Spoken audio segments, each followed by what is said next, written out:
हे what's up guys, welcome back once again. दोस्तों, आज की कहानी जो एक्सप्लेन करने जा रहे हैं वो एक यंग कपल की है जो अपनी वेकेशन के लिए एक इनहैबिटेंट आइलैंड पर जाते हैं जहां किसी भी इंसान का कोई वजूद नहीं है। अगर साफ शब्दों में कहा जाए तो वो आइलैंड एकदम सुनसान होता है और ऐसे टापू को इनहैबिटेंट या फिर रिमोट आइलैंड कहते हैं। शुरुआत में हमें बताया जाता है कि ये पूरी कहानी एक सच्ची घटना पर आधारित है जो कुछ ही सालों पहले घटित हुई है, जिसके बाद हम बेथ और कैरी को देखते हैं जिनकी अभी कुछ दिन पहले ही शादी हुई है।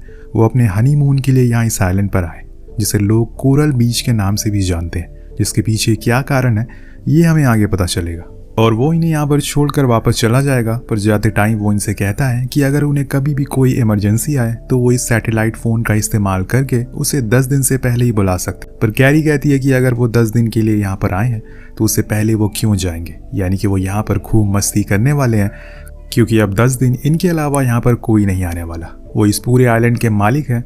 कुछ ही देर बाद वो दोनों इस स्विम करने के लिए चले जाते हैं। ये सारी चीज़ें कैरी रिकॉर्ड कर रही थी अपने कैमरा से और सारी अच्छी मेमोरीज को कैद कर रही थी। दोनों स्विम करके बाहर आकर इंटीमेट होने लगते हैं। जब उनकी आंख खुलती है तो बेथ देखता है कि किसी के फुट प्रिंट उनकी साइड से होकर गुजर रहे जो कि साइज में बहुत ही छोटे हैं। वो कैरी को उठाता और फिर दोनों उसका पीछा करते हुए पहुंच जाते हैं जंगल में, लेकिन वहां जाकर वो पैरों के निशान गायब हो जाते हैं जो कि काफ़ी अजीब बात थी क्योंकि यहाँ पर उनके अलावा कोई तो है ही नहीं। दोनों कुछ देर सोचते हैं फिर इग्नोर करके अपने हनीमून पर कॉन्सेंट्रेट करते हैं क्योंकि उनके पास वैसे भी बहुत कम समय बचा। बेथ को कोई अच्छा सा स्पॉट ढूंढना था जहाँ पर वो लोग बॉन फायर कर सके और अच्छी सी रात को गुजार सके।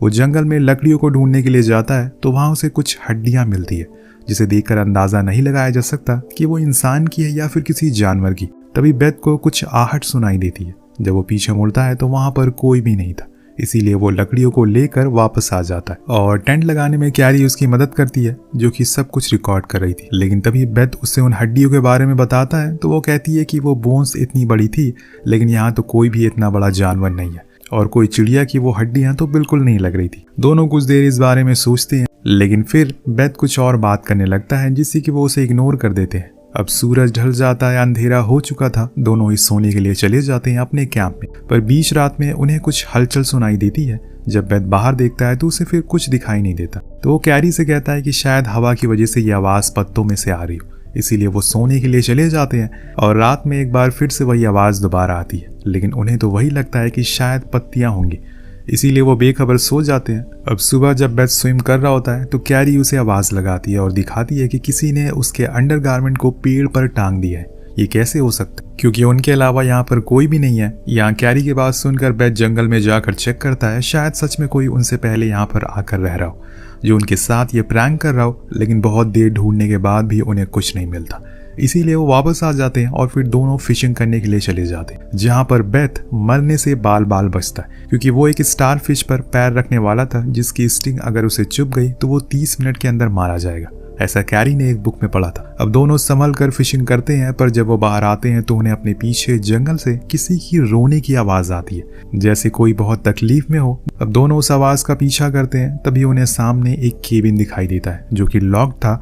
देखने में बहुत ही पुराना हाल था उसका क्योंकि उसकी हालत बहुत ही ज़्यादा खस्ती थी। अब बेथ उसका गेट खोलता है और दोनों उसके अंदर जाते हैं जहाँ पर उन्हें एक बेड मिलता है जिस पर शायद कोई लेटा था किसी टाइम पर। कैरी तो बाहर चली जाती है लेकिन बेथ कैबिन के और अंदर जाता है जहाँ उसे एक रूम मिलता है जो बहुत ही छोटा था। उसकी वॉल पर किसी ने बहुत सारी लाइन बना रखी थी, शायद वो अपने दिन गिन रहा था यहाँ पर या फिर यहाँ पर किसी को कैद करके रखा हो। तभी बेथ की नज़र एक क्राफ्ट पर पड़ती है जिसमें एक लड़की अपने हाथ में भाला लिए हुए किसी आदमी के जेनेटिकल्स को काट रही थी और ऐसे वहाँ पर बहुत सारे क्राफ्ट बने हुए थे। तभी एक चूहा निकलता है जिससे बेथ बहुत डर जाता है। इतने में बाहर से कैरी की आवाज़ आती है तो वो बाहर जाकर देखता है वहाँ पर किसी को दफनाया गया था, उसका नाम कोरल था। दोनों ये देखकर सोच में पड़ जाते हैं कि ये किसकी कब्र हो सकती है और ये लड़की यहाँ पर पहुंच कैसे गई। उससे बड़ा सवाल था कि इसके साथ हुआ क्या था। उन्हें तो ये सवाल के जवाब नहीं मिलते लेकिन आपको कुछ ही देर में पता चल जाएगा कुछ बहुत ही डरावना सा राज। अब दोनों अपने टेंट के पास आ जाते हैं और कैरी अपनी रिकॉर्डिंग देखने लगती है। वो खूब एंजॉय करती है लेकिन अचानक से उसकी हंसी गायब हो जाती है। उसे कुछ बहुत ही अजीब दिखता है। किसी ने उसके सोने के बाद उनकी प्राइवेट वीडियोस को रिकॉर्ड किया था, वो भी उन्हीं के कैमरा से। कैरी ये देखकर बहुत डर जाती है और यहाँ से जाने की बात करती है लेकिन बेथ उसे समझाता है कि ऐसा कुछ नहीं है, शायद ये किसी बच्चे का प्रैंक होगा या जो यहाँ पर पहले आया होगा लेकिन फिर वो चला गया होगा। पर ये आइलैंड तो वीरान है, यहाँ पर उनके अलावा कोई तो है ही नहीं, फिर कोई बच्चा कैसे आएगा।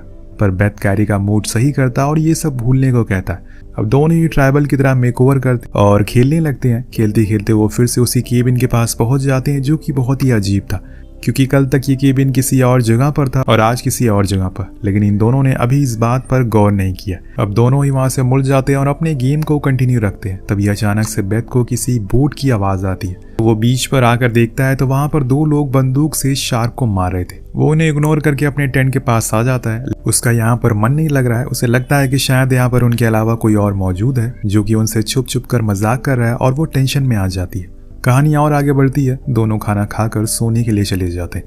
लेकिन दोस्तों फिर से कोई रो रहा था। आखिर ये है कौन जो आधी रात को रोने बैठ जाता है? ये जानने के लिए बेथ बाहर जाता है और कैरी को वहीं पर रुकने के लिए कहता है। लेकिन वो अकेले डर रही थी, इसीलिए वो भी उसके पीछे पीछे आ जाती है। वो फिर से वही केबिन के पास पहुंच जाता है, जहाँ के गेट खोलने पर उन्हें कुछ भी दिखाई नहीं देता। पर वहाँ उन्हें एक बुक दिखाई देती है, जो कि खुली हुई थी। ऐसा लग रहा था कि शायद कोई कुछ देर पहले इसे पढ़ रहा था। जब कैरी बाहर देखती है तो उसे वहां पर कोरल की ग्रेव के पास एक पत्थर रखा हुआ दिखाई देता है, और ये ग्रेव पहले से काफी सही हालत में हो गई थी। दोनों को लगता है कि शायद वो दोनों बंदे जो उस दिन शार्क मार रहे थे, उन्होंने यहाँ आकर इसे ठीक करा होगा, और ये केबिन भी शायद उन्हीं का होगा।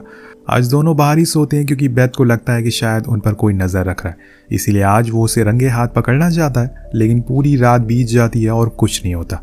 पर जब अगली सुबह होती है तो कैरी देखती है कि किसी ने जेली फिश को मारकर उनके साइड में टांग दिया है, और वो भी बहुत ही बुरी तरह से। ये देखकर कैरी बहुत डर जाती है और कहती है कि अब उसे यहाँ से जाना है प्लीज। तो बेथ भी मान जाता है और उसे सैटेलाइट फोन लाने को कहता है। लेकिन वो तो गायब था। उन्हें लगता है कि शायद वही दोनों आदमियों ने उनके फोन को चुरा लिया। वो उनके पास जाते हैं, जो कि थोड़ी ही दूरी पर ठहरे हुए थे। बेथ वहां जाकर उनसे बात करने की कोशिश करता है, लेकिन उन्हें इंग्लिश नहीं आती थी।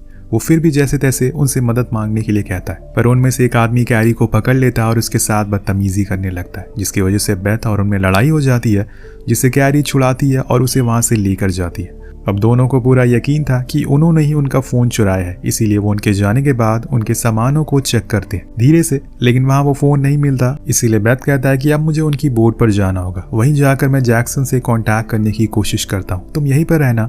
जब सब कुछ शांत हो जाता है तो वो धीरे से उनकी बोट पर जाता है और वहाँ रेडियो से मदद मांगने की कोशिश करता है, पर कुछ फायदा नहीं होता। तभी वहाँ वो बंदे आ जाते हैं जो बेथ को मारकर बेहोश कर देते हैं और कैरी को भी बंदी बना लेते हैं। रात में वो कैरी के साथ छेड़छाड़ करते हैं। वही पास में ही उन्होंने बेथ को भी बांध रखा था, पर वो कुछ कर नहीं पाता, वो मजबूर था। इतनी देर में जंगल में किसी के चलने की आवाज आती है। यहाँ दोनों आदमियों को लगता है कि शायद कोई उन्हें देख रहा है, इसीलिए वो उसका पीछा करते हैं और इसी का फायदा उठाकर बेथ खुद को फ्री कर देता और साथ में कैरी को भी। इसके बाद उन्हें गोलियां चलने की आवाज आती है। जब वो करीब जाते हैं तो देखते हैं कि वहां पर वही 2 आदमियों में से एक आदमी घायल है और दूसरा आदमी उसे अपनी बोट पर बैठा रहा है, जिसके बाद वो चले जाते हैं। अब ये देखकर कैरी तो बहुत खुश होती है, क्योंकि वो इन दोनों की वजह से बहुत डरी हुई थी। इसके बाद वो दोनों आकर सो जाते हैं। नेक्स्ट डे जब कैरी उस घायल इंसान के खून के निशान को फॉलो करते हुए उस केबिन तक पहुंचता है तो उसे वही बुक खुली हुई मिलती है, जिसे लेकर वो बाहर आ जाती है और पढ़ना शुरू कर देती है। कुछ ही देर में वहां पर बेथ भी आ जाता है, जिसे वो सब बताती है जो कि उसने उस बुक में पढ़ा था। तो दोस्तों असल में ये किताब जिन नाम के आदमी ने लिखी थी, जिसने बताया था कि यहाँ पर कोरल नाम की लड़की रहती है। एक दिन उसे किसी जहरीले सांप ने काट लिया, जिससे कि वो मरने ही वाली थी।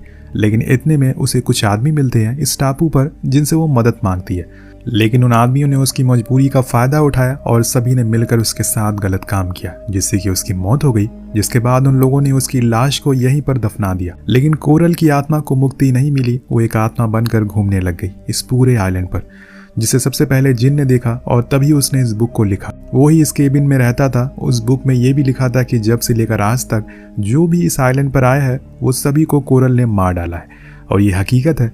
पर बेथ को ये जानकर हंसी आने लगती है, क्योंकि उसे ये सब एक मन गढ़ंत कहानी लगती है। इसीलिए वो वहां से म्यूजिक सुनने के लिए बीच पर आ जाता है और बेथ कुछ पत्थरों को इकट्ठा करके कोरल की ग्रेव के ऊपर लाकर रख देती है। इसी दौरान उसे फिर से केबिन के अंदर किसी की रोने की आवाज आती है, जिसे सुनकर वो उसके अंदर जाती है। उधर बेथ जब म्यूजिक सुन रहा होता है तो उसके पीछे हम किसी की परछाई को देखते हैं। जब वो पीछे मुड़ता है और तब तक वो गायब हो चुका था जो भी कुछ वहां पर मौजूद था। इसके बाद रात में कैरी फिर से कहती है कि उसे लगता है कि सच में यहाँ पर कोरल की आत्मा घूम रही है, इसीलिए उन्हें कुछ तो करना होगा। लेकिन बेथ उसकी बात का मजाक बनाते हुए कहता है कि अगर ये सच है तो वो आत्मा यहाँ पर आने वाले सभी इनोसेंट लोगों को मार देती है, तो हम लोग अभी तक जिंदा क्यों हैं? अब कैरी के पास इस सवाल का जवाब नहीं होता अभी के लिए, लेकिन बेथ को आने वाले कुछ ही दिन में इसका जवाब मिल जाएगा।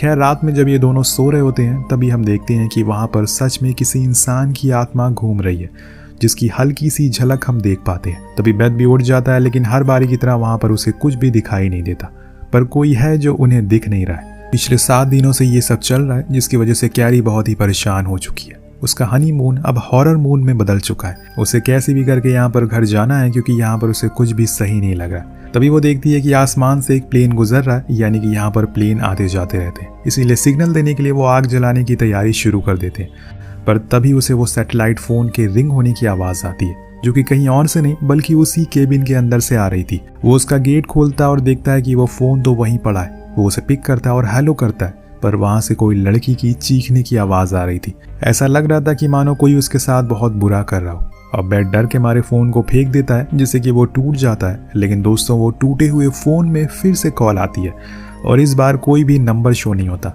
बेथ अब ये सब देखकर बहुत डर चुका था, वो रोने लगता है। लेकिन तभी हम उसके सामने एक लड़की को खड़ा हुआ देखते हैं, जिसके हाथ में चाकू था। ये कोई और नहीं बल्कि कोरल थी। वो बिना वक्त गवाए उसी चाकू से उसे बहुत ही बेरहमी से मार देती है। यानी कि जो भी कुछ उस बुक में लिखा है वो एकदम सच था। यहाँ बेथ की मौत हो गई, लेकिन कैरी को अभी तक कुछ पता ही नहीं है। लेकिन जब बहुत देर हो जाती है तो वो उसे ढूंढने के लिए अंदर जाती है, पर बेथ कहीं दिखाई नहीं दे रहा था। ऐसे ही ढूंढते ढूंढते रात हो जाती है। तब कैरी नोटिस करती है कि कोरल की ग्रेव के ऊपर खून टपक रहा है, क्योंकि किसी ने बेथ की लाश को वहीं ऊपर टांग दिया था। वो ये देखकर बहुत ही ज्यादा डर जाती है और बेहोश हो जाती है। जब सुबह उसकी आंख खुलती है तो वो खुद को वही ग्रेव के साइड में लेटा हुआ पाती है, पर अभी वहां पर सब कुछ नॉर्मल है। वहां ना तो कोई लाश है और ना ही कोई खून है, पर उसे अब यहाँ से जाना है किसी भी कीमत पर। इसीलिए वो भागते हुए बाहर आती है और सिग्नल के लिए आग जलाती है। और इसी बीच उसकी नज़र पास में ही खुदे हुए एक गड्ढे पर पड़ती है, जिसकी साइड में किसी की ग्रेव थी जो शायद बेथ की हो, और उसके साइड में एक खाली ग्रेव थी जो शायद अब कैरी के लिए होगी। वो ये देखकर भागने लगती है और आग जलाती है। इसी दौरान दूर उसे एक आदमी दिखता है, जो असल में पानी के ऊपर खड़ा था। वो कोई इंसान नहीं बल्कि कोरल ही थी। जब वो पीछे मुड़ती है तो उसी समय बेथ का पैर स्टारफिश पर पड़ जाता है, जिससे वो काट लेती है। जिसके बाद क्या होता है वो तो आपको पता ही था। इसीलिए कैरी अब तेज तेज रोने लगती है, सेम उसी तरह जैसे उन्हें हर रोज कोरल की रोने की आवाज आती थी। और ये सब दूर खड़ी कोरल देख रही होती है, और देखते ही देखते आधे घंटे बीत जाते। कैरी इस आइलैंड पर बिताए हुए उन सारे पलों को याद करती है और रोने लगती है।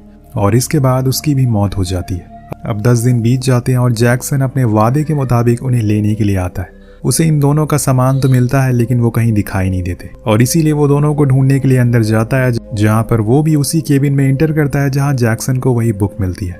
तभी वो देखता है कि उसके पीछे कैरी खड़ी है, और अगले ही पल जैक्सन भी गायब हो जाता है। यानी कि अब कैरी की आत्मा भी कोरल की तरह यहाँ पर भटकेगी। आखिर में हम देखते हैं कि कोरल और बेथ दोनों की ग्रेव को साथ में बनाया गया है, क्योंकि ये कैरी है जिसने उसे दर्द को समझा था और हर दिन उसकी ग्रेव पर पत्थर को लाकर रखती थी, बल्कि वो खुद की गलती की वजह से मारी गई, उस स्टारफिश के काटने की वजह से। जिसके साथ ही इस कहानी का यहीं पर अंत हो जाता है। वेल, आपको कहानी कैसी लगी नीचे कमेंट करके जरूर बताएगा। मिलते हैं अगले वीडियो में। Peace out.